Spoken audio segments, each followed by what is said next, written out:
Assalamu alaikum dostlar ve doğanlar. Biz sizin uzakdaki yakınlarınızı karşılar günlerde karşılamadık soğukatlar bilen beğendirmemizi devam edeceğiz. Yine biz bugün yine de menin mehriban obamını koyduğumuz etrafının Akdiriya gençliğinde yine de öz oğudaşlarımızdan şahatlığını paylaşacağız. Mehribanlar bugün 2025 yılın 6. yanvar günü.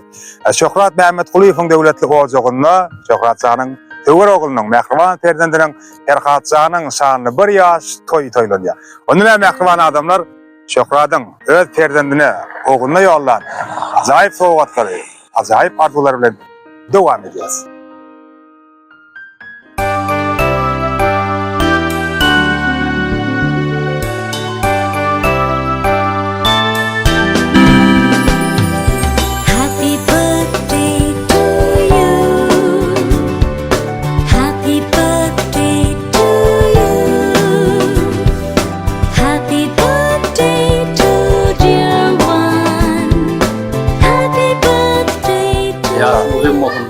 Yaş toyluğunuza oturup verelim.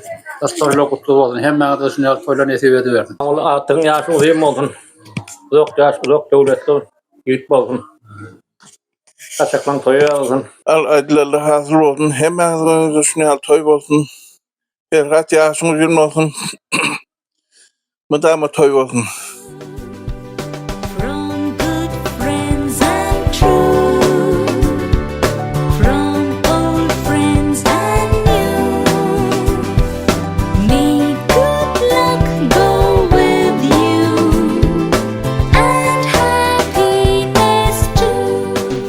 Yakine göre mihmallar sağ olun silap gelen için Tanrı'ya kadın toylarınıza atlaşalayım. Dede, Ece, canın sağ olun, atıklığınıza konup yaşayın. Ferhatcan oğlum yaşınıza olsun, gördüğün oğluk olsun dine. Allah can, olumuza ot deyip olup yetişaydın, halkımıza, vatanımıza gerekli yiyip olaydın. Uzaktaki yakinim, ayretini dövrana, sen sağ olun, canın sağ olsun. İşlerinize rovat, sağ olun, uzaktaki şartlarını yakine getirmeniz için. Aklımı yaşadığım olsun, elimden oğlumu çok toy alsın. Oğlumun tamamen işlek etsin. Artık mutluluk yaşasın, eline atasına mehirli, çağız, mert, en ilme gülü, mehirli oğlumu yetiştin udayım. Ferhat benim yaşım uzun olsun. Sonra oğlum yaşını yaşa. Ali yaşın uzun olsun, göreceğin oğlum. En yanıktan bir ol peç. Yaşını uzun olsun, göreceğin oğluk olsun. Göreceğin oğluk olsun. Ferhatcan, uşak yaşı göreceğin elmatamı oğluk olsun.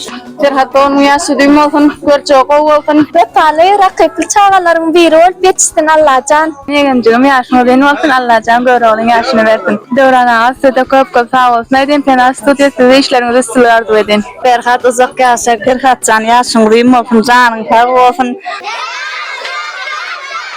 Biz şu fırsatta Şöhrat Can'ın mehriban perdentlerine, Züleyha Gıydına da, Ferhat oğluna da soğukatlar kutlu olsun diyeceğiz. Şöhrat, sana da can sağlık, murovaşlık, üstünlük arzu edeceğiz. Kemişe giden yerlerine sağaman gez, sağ salamat, öz yakıylarına kovuş, ata vatanımıza gel. Yani şeyle oğudan fırsatlar sizin hem kerbiyedenizden aslı halal olacaklarınıza yığıdan yar olsun diyeceğiz. Bu uzaktaki yakınım bu pena video stüdyosu yürüydü. Siz için Ködevet etrafının Akdiriya gençliğinden Mehmet Kuluyev'lerin devletli olacağından.